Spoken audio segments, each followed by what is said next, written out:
بأزي خبر واقع استرخبت إيرترانا بوينتان ديليتن زي بتحاوان تلقي ساخت نبر كنقر فامالت زبتيو ينواحي تردما نهزب زعقت حايل سلزيلو كوقعيو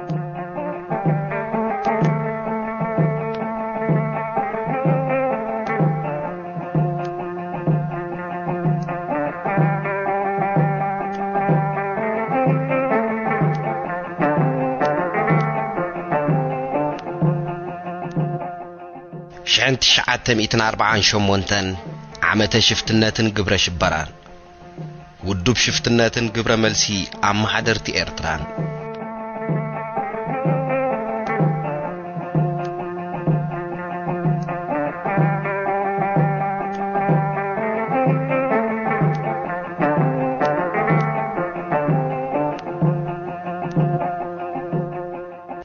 كابت مرماريت كوميشن 4 حيالات اب إيرترا زنبرتلون زوصتلون غزي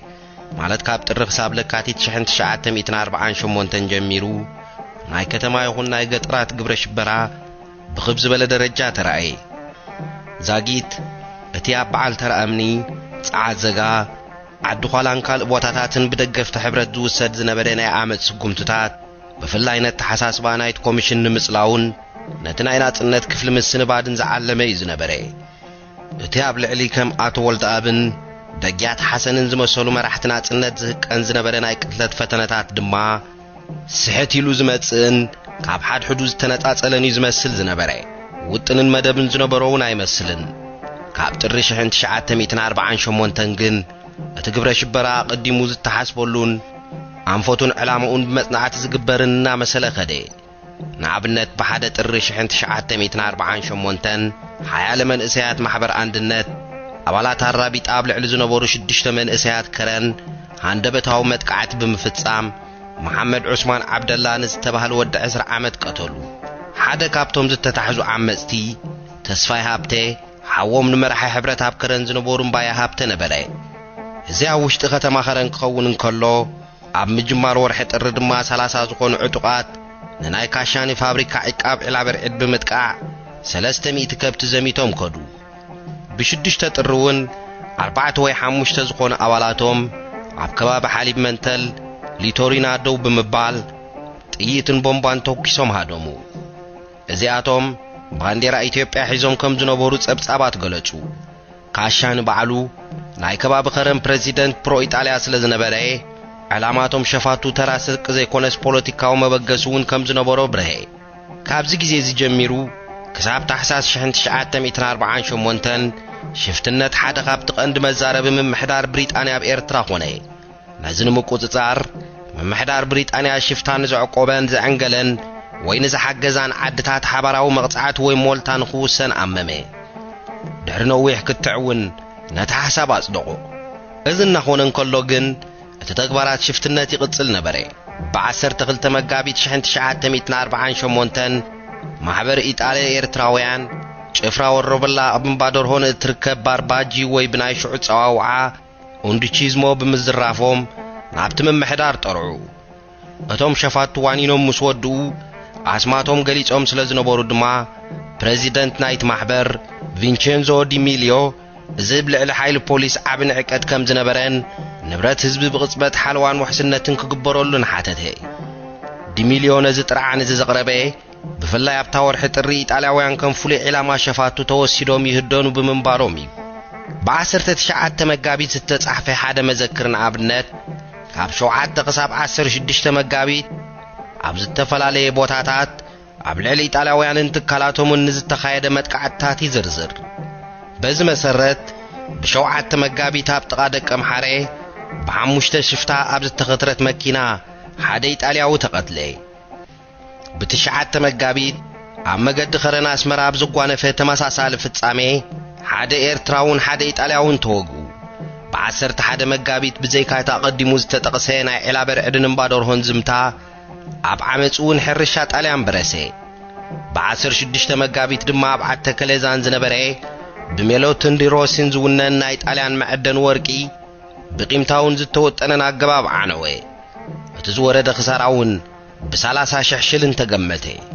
اتمذكر بمغتصال محبركم طاليان ازيو خمز تشبري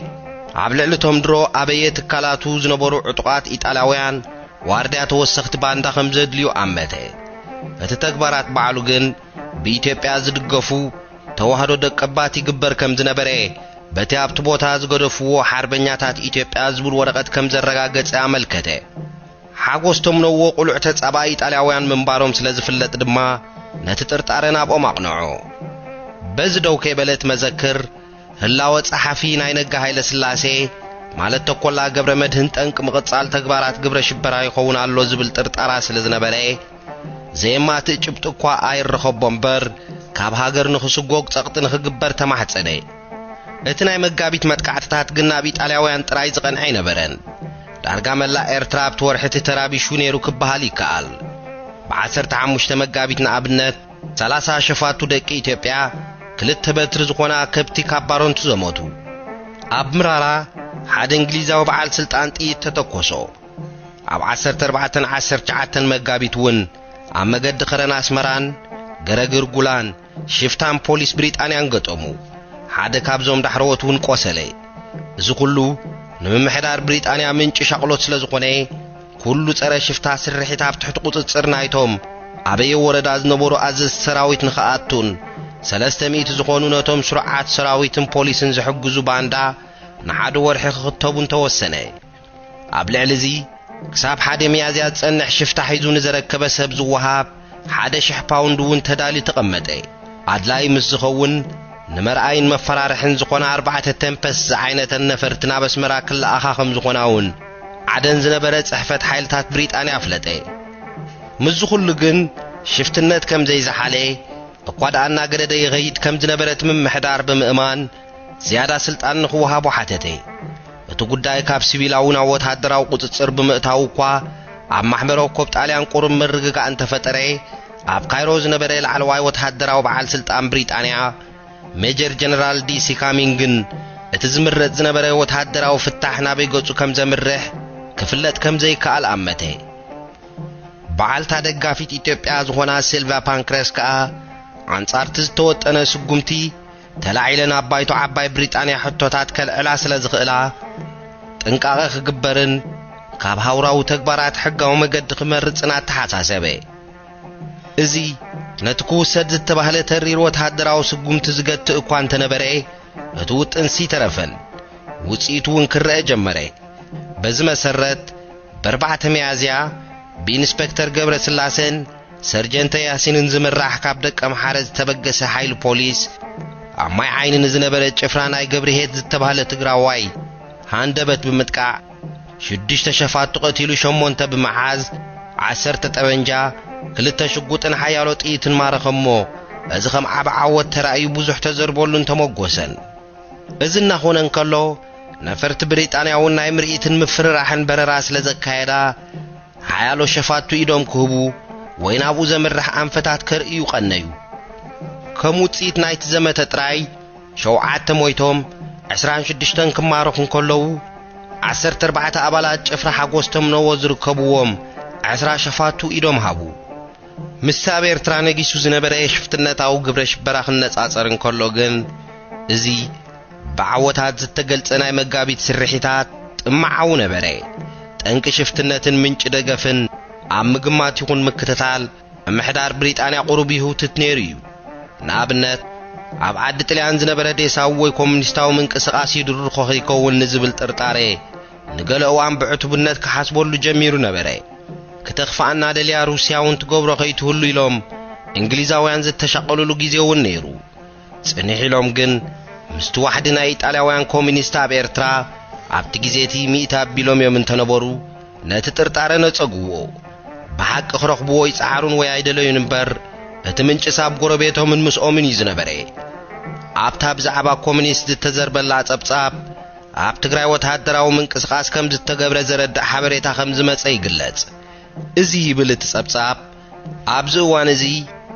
መንግስቲ ኢትዮጵያ አንጻር ብሪጣንያ ኣብ ግጭት ንኽኣቱ ክኸውን ኣይክእልን ይኹን እምበር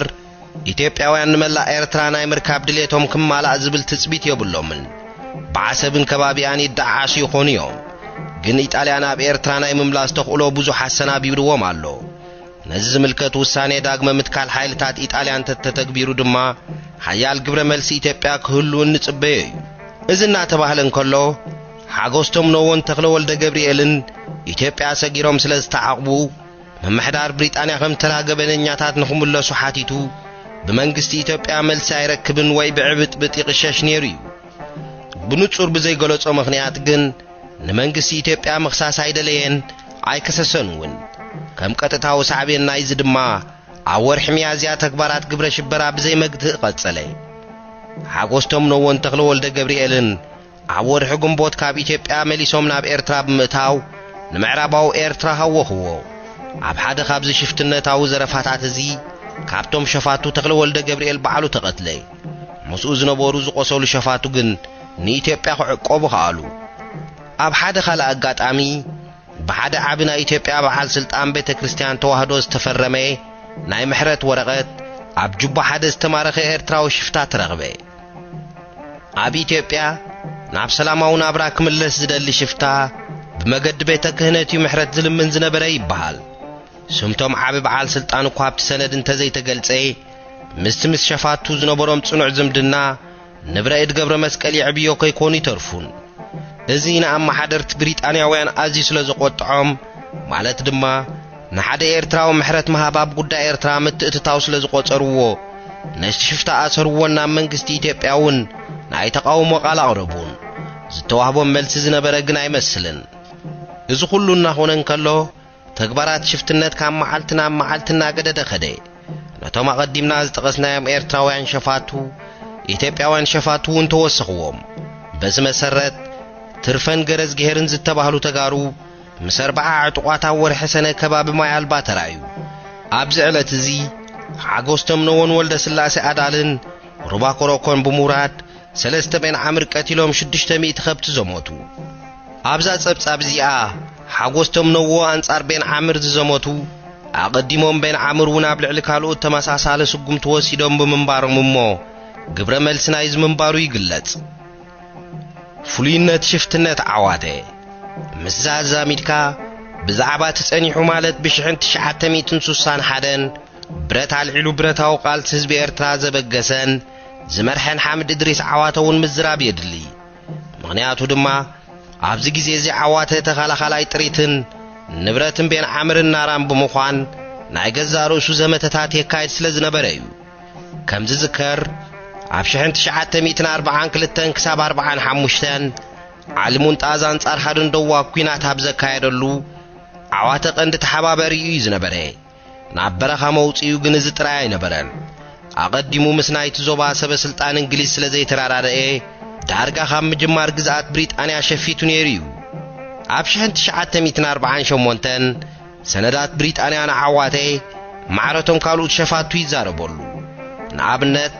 ብ19 መጋቢት ዓዋተ ምስ 16 ኢትዮጵያውያንን 5 ቤን ዓምርን ሰዓብቱ ኩሎም ጠበናጁ ጣልያን ዝዓጠቑ ኣብ ከባቢ ቢግያላ ሲቱና ከም ዝነበረ ይንገር ጸኒሑ ብ15 ጉንበት ድማ ምስ 27 ኢትዮጵያውያንን 7 ናራ ሰዓብቱን ኣብ ከባቢ ጋሽ ተራእየ ምስ ኢትዮጵያውያን ይርአ ነይሩ ጥራይ ዘይኮነ ዓዋተን ኢትዮጵያውን ከም መዕቆቢ ይጥቀመላ ከም ዝነበረ ዘረድእ ጸብጻባት በብግዚኡ ክንጠቅስ ኢና እዚ ከምቶም ካልኦት ናይቲ እዋን ሸፋቱ ጸግዒ ኢትዮጵያ ሒዙ ነይሩ ዲ ዝብል ሕቶ የልዕል እዩ ኣፈ ታሪኽ ከም ዝገልጾ ግን ዓዋተ ምስ ሸፋቱን ህዝብን ወልቃይት ጽቡቕ ዝምድና እዩ ነይሩዎ እቲ ናይ ኢትዮጵያ ርክቡ በዚ ጥራይ ከም ዝግለጽ ከዓ ብዙሓት ይሕብሩ ኣብ ውሽጢ 1948 ዓዋተን ጭፍሩኡ እንዳርጋ ብዘይርኡ ወይ ኣብ ጸብሳብ ዝሰፍር ንጥፈት ድሕሪ ምጽናሕ ኣብ ወርሒ ሰነ ግን ነጠፉ ኣቐድም ኣቢልና ጭፍራ ሓጎስቶም ነዎን ወልደ ስላሴ ኣዳልን ኣብ ሩባ ኮሮኮን ጓሶት ቤን ዓምር ቀቲሎም ከብቲ ከም ዝዘሞቱ ርኢና ነርና ኣብ ርእሲ እዚ ብ21 ሰነ 4 ዘይተለለዩ ሽፍታ ንሰፈር ቤን ዓምር ብምጥቃዕ ሓደ ሰብ ቀቲሎም ን100 ከብቲ ድማ ዘሚቶም ነይሮም እዮም ቁሩብ መዓልታት ድሕሪ ዝፍጻመ እዚ ማለት ብ22 ሰነ 1948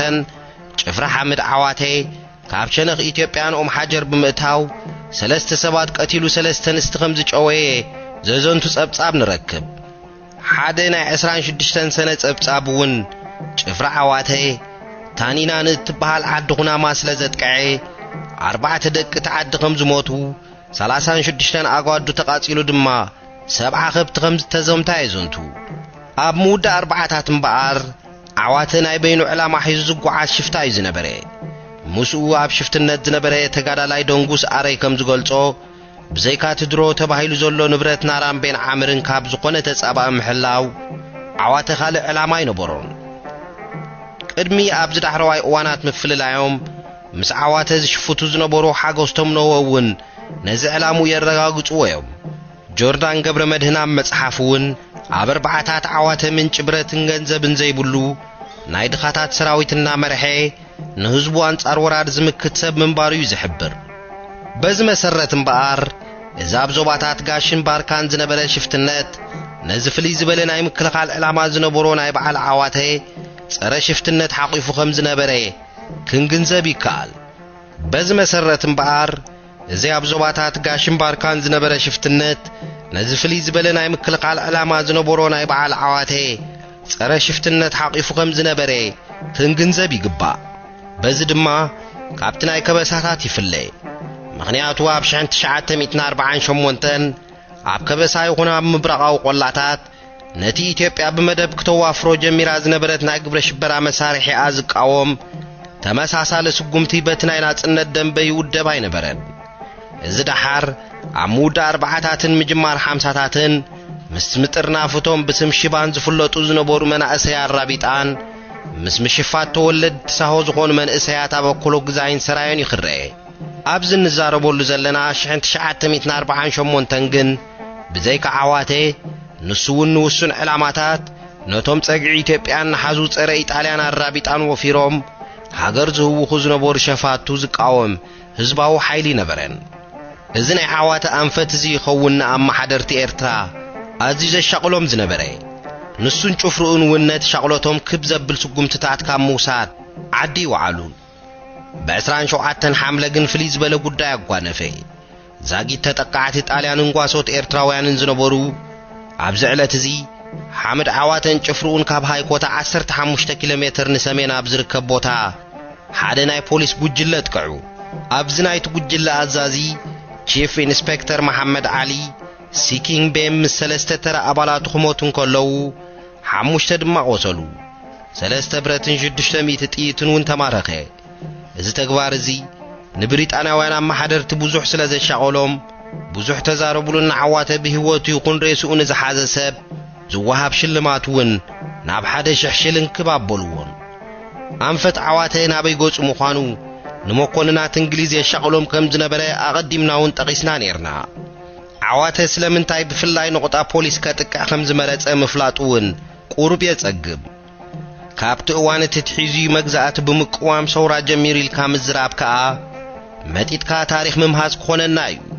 ይኹን እምበር ኣብቲ ግዜቲ ኮነ ኢልካ ማዓስከር ወተሃደራት ብሪጣንያ ምጥቃዕ ልሙድ ስለ ዘይነበረ ምስቲ ናይ ካልኦት ሸፋቱ ተግባራት ምስ ዝነጻጸር እዚ ናይ ዓዋተ ስርሒት ዝፍሉይነትን ጸብለልታን ስነይርዎ እዩ